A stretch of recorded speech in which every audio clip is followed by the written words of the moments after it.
अस्सलाम वालेकुम दोस्तों, welcome back to read study learn. Microsoft Excel 2013 के आज के इस न्यू ट्यूटोरियल में आपको दोबारा खुशामदीद करता हूँ।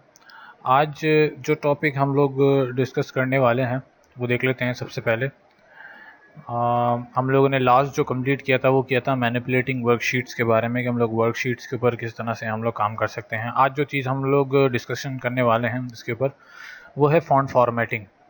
फ़ॉन्ट फॉर्मेटिंग बेसिकली इसका मकसद जो है फ़ॉन्ट फॉर्मेटिंग का वो ये है कि आपके एक्सेल के अंदर जितने भी फॉर्मेटिंग है फ़ॉन्ट के हवाले से, आज हम उसके ऊपर काम करना सीखेंगे कि किस किस तरीके से जो है हम लोग एक्सेल के ऊपर जो है वो फ़ॉन्ट फॉर्मेटिंग कर सकते हैं। सबसे पहले हम लोग एक्सेल ओपन कर लेते हैं।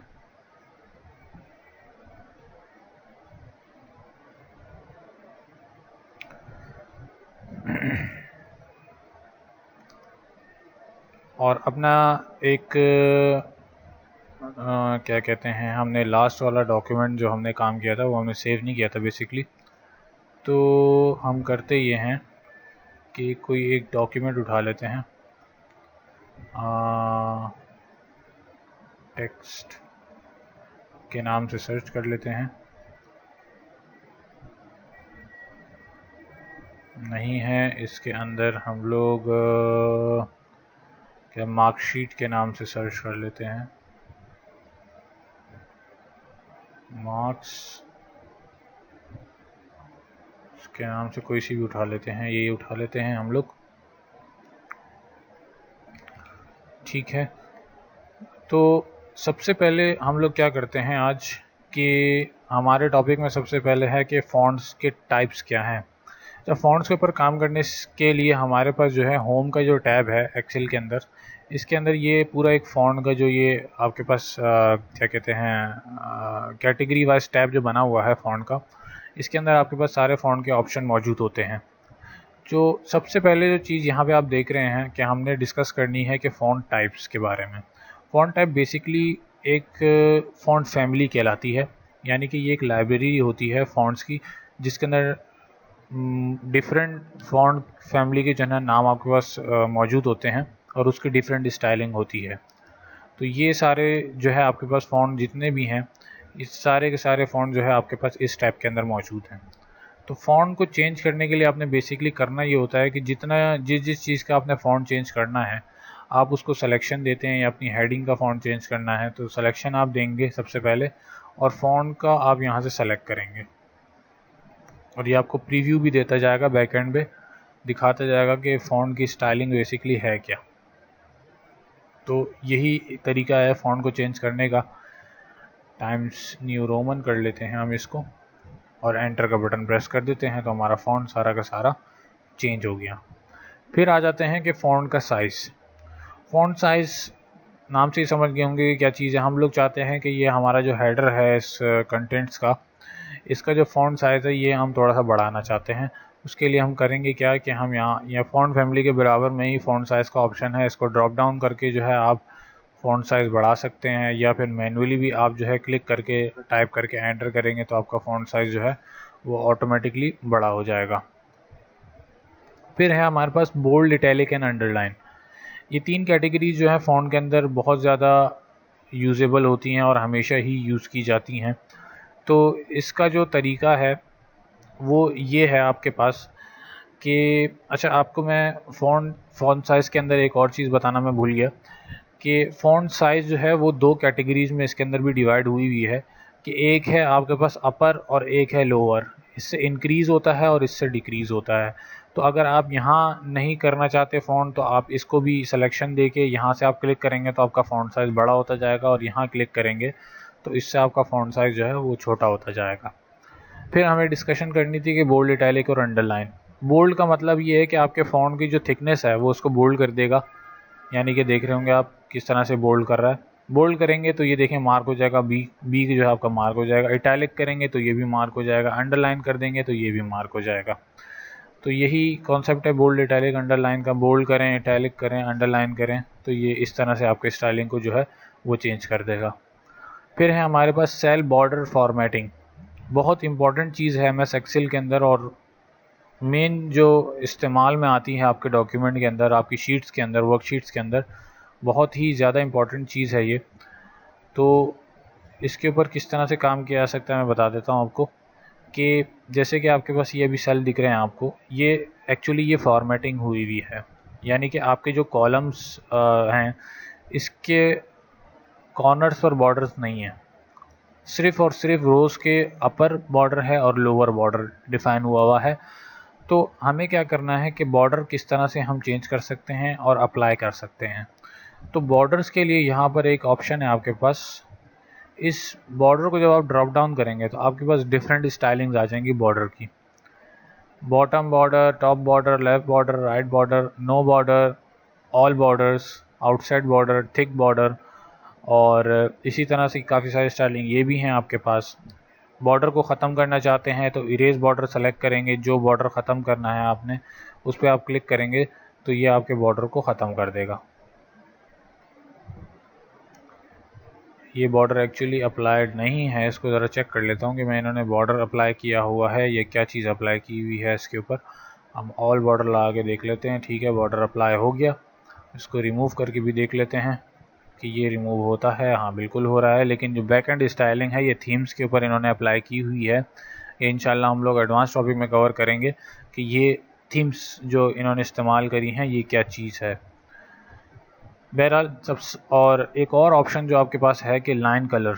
एक लाइन कलर के अंदर आप अपने जो बॉर्डर हैं उनको डिफरेंट कलरिंग भी दे सकते हैं आप। और दूसरी चीज़ जो आपके पास है उसके नीचे है लाइन स्टाइल।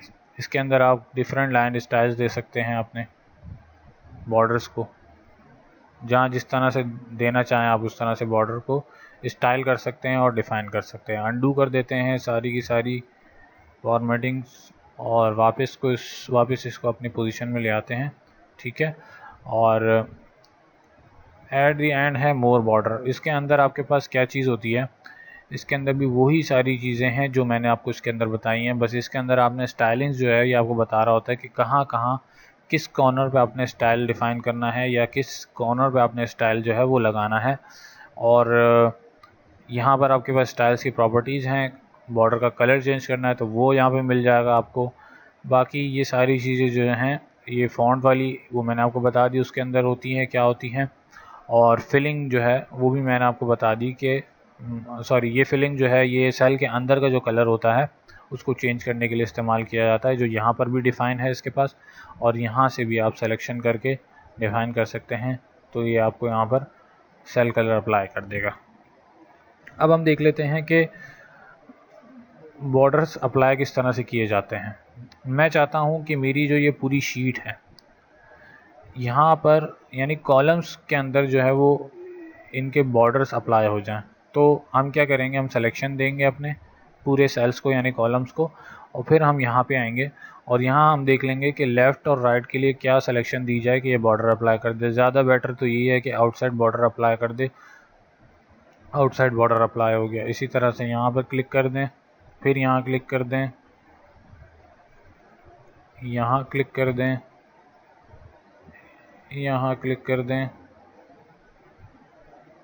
शिफ्ट दबाएं, शिफ्ट दबा के रखें, नीचे क्लिक करें, सिलेक्शन हो जाएगी।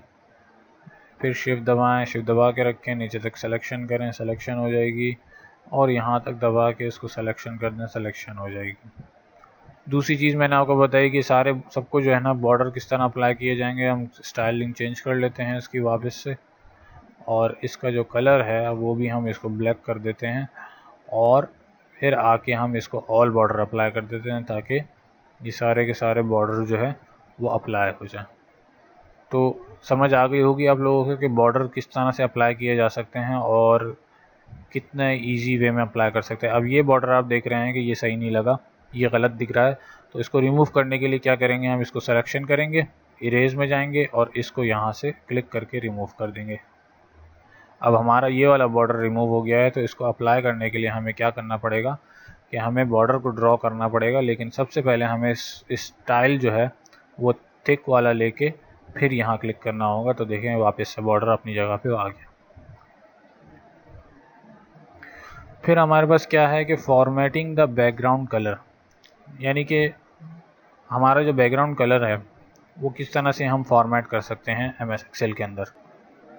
सिंपली जो है, जैसे कि ये देख रहे हैं आप, इसके बैकग्राउंड कलर पे ग्रे कलर लगा हुआ। मैं चाहता हूँ कि ये जो ग्रे कलर है एक सेल छोड़ के एक सेल पे ग्रे कलर लग जाए। तो मैंने जो आपको रैंडम सिलेक्शन सिखाई थी, हम सबसे पहले क्या करेंगे, रैंडम सिलेक्शन कर लेंगे और फिर हम अपने इस कलर टूल के अंदर जाएंगे और यहाँ से हम सेम कलर को सेलेक्ट करेंगे, ये वाला जो ये है, मेरे ख्याल से बिल्कुल यही है। तो इसके ऊपर आके हम सिर्फ क्लिक करेंगे तो देख रहे हैं एक सेल को छोड़ के एक सेल पे कलर अप्लाई हो गया और दूसरा सेल जो है आपके पास ब्लैंक रह गया। इसी तरह से होल डॉक्यूमेंट पे करना चाहते हैं, पूरा डॉक्यूमेंट सेलेक्ट करें, सिलेक्शन पे कलर देते हैं, पूरे डॉक्यूमेंट पे कलरिंग हो गई। अंडू कर दें वापस से, अपने कलर स्टेट पोजीशन पे आ गया। फिर आ जाते हैं हम लोग के